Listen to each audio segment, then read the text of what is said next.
In a development that can heighten tensions, the Russian ambassador to Belarus said yesterday that Russian tactical nuclear weapons will be deployed close to Belarus borders with NATO neighbors. The precise location for the deployment of nuclear weapons has not been made public yet. Belarus shares a 1,250-kilometer border with NATO members Latvia, Lithuania and Poland. This step may further intensify the simmering tensions between Russia and the West over Moscow's war in Ukraine. Ambassador Boris Gryzlov's comments follows Russian President Vladimir Putin's recent statements about plans to station tactical nuclear weapons on the territory of Russia's neighbor and ally. The announcement marks another attempt by the Russian leader to dangle the nuclear threat to discourage the West from supporting Ukraine. Putin has said that the construction of storage facilities for tactical nuclear weapons in Belarus will be complete by July 1st and has also added that Russia has helped modernize Belarusian warplanes to make them capable of carrying nuclear weapons.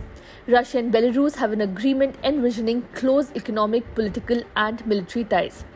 Russia has used Belarusian territory as a staging ground for invading Ukraine and has maintained a contingent of troops and weapons there. Tactical nuclear weapons, which are intended to destroy enemy troops and weapons on the battlefield, have a relatively short range and a much lower yield compared with nuclear warheads fitted to long-range strategic missiles that are capable of obliterating whole cities. The deployment of Russian tactical nuclear weapons to Belarus would put them closer to potential targets in Ukraine and NATO members in Eastern and Central Europe. Few days back, Belarus President Alexander Lukashenko had said that some of Russia's strategic nuclear weapons might be deployed to Belarus along with part of Russia's tactical nuclear arsenal.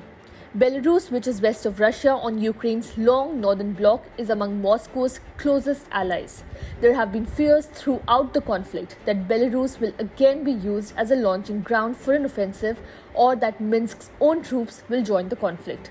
Belarus has had no nuclear weapons on its territory since the early 1990s. Shortly after gaining independence following the collapse of the Soviet Union, it agreed to transfer all Soviet-era weapons of mass destruction stationed there to Russia. Subscribe to Oneindia channel and never miss an update.